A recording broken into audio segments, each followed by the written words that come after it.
Hi everybody, my name is Tom Stewart. Welcome to Line of the Week number 214, Motif Development Using Melodic Rhythms. It's time again to take a rhythm, add notes to it, and then improvise with it over tunes. This form of improvisation is called motif development. Before we get started, let me pass on an idea I got from Jerry Bergonzi's book, Volume 4, Melodic Rhythms. This is the same book where I get my melodic rhythms that form the basis for my motifs every week. I have no financial affiliation with the author or the publisher. It's just a very useful book that I have found helpful. There's a link to the book in the description. This week I was struggling to play coherent ideas through a tune, so I tried Mr. Bergonzi's method of playing a certain number of consecutive eighth notes per measure. First, I improvised using 2 consecutive eighth notes per measure. Then I tried to develop that idea. Then I went through the tune again, this time using 3 notes per measure and then developing that. Then I repeated the concept, playing 4 notes per measure, 5 notes, 6 notes, 7 notes, and eighth notes per measure. The goal is to play an idea and then develop it in a coherent way, like when you are speaking to someone, for example. Moving on, this week's line serves as a short example of a motif and 4 development tools: melodic variation, fragmentation, rhythmic displacement, and extension. You can use these tools in your own way in your own music. Melodic variation refers to changing the notes to fit the harmony while retaining the rhythm. Fragmentation means an identifiable part of a motif. Extension refers to adding material before or after the motif. Rhythmic displacement means starting on a different beat. Before I get to the line of the week, and so we're on the same page, here are the chords to the progression. The chords are A minor 7 flat 5, D7 flat 9, G minor for 2 measures, C minor 7, F7, B flat major 7, E flat major 7, A minor 7 flat 5, D7 flat 9, G minor.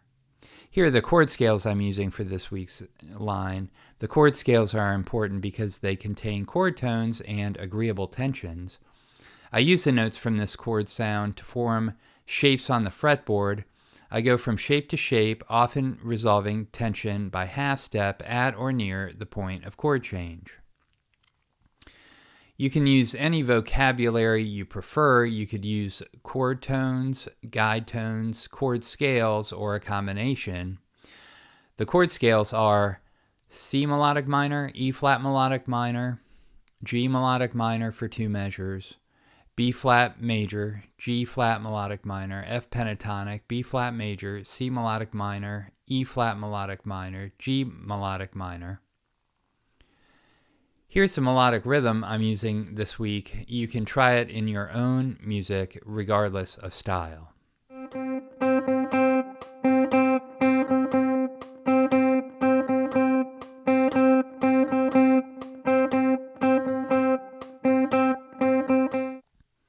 Here's the line of the week with Guitar Pro backing to make sure I'm getting the notes and the rhythm accurate.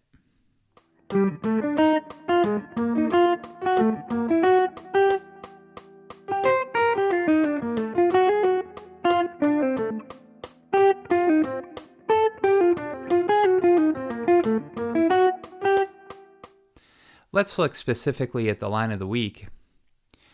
In measure 1, there's the original motif, meaning the melodic rhythm with notes that fit the harmony.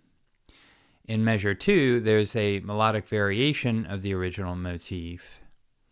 In measure 3, there's another melodic variation of the original motif. Measure 4 contains mostly rest. Measure 5 contains the first part of the melodic rhythm, called a fragment, followed by eighth notes, and then followed by another part of the original melodic rhythm in measure 6. Measure 7 contains a melodic variation of the original motif minus the very last eighth note. Measure 8 contains the first 4 notes of the original melodic rhythm, but this time starting on the second beat of the measure. This is an example of rhythmic displacement. Measure 9 is another example of rhythmic displacement, followed by an extension of eighth notes in measure 10. Measure 11 is a melodic variation of the original motif to end the line. Let me shift gears and ask you to head over to my website, stewartjazz.com, where you will find an instructional video which deals with the fingerstyle shapes I use. All my major, pentatonic, melodic, minor, and diminished shapes are included in the video and associated PDF files. The files contain regular notation, tab, left-hand fingering, right-hand fingering, hammer-ons, and pull-offs. The video and files are $10, and your purchase helps support the channel. So that's all for this week. Take the melodic rhythm and see what you can do with it in your own music. Thank you very much for watching, and we'll see you next week.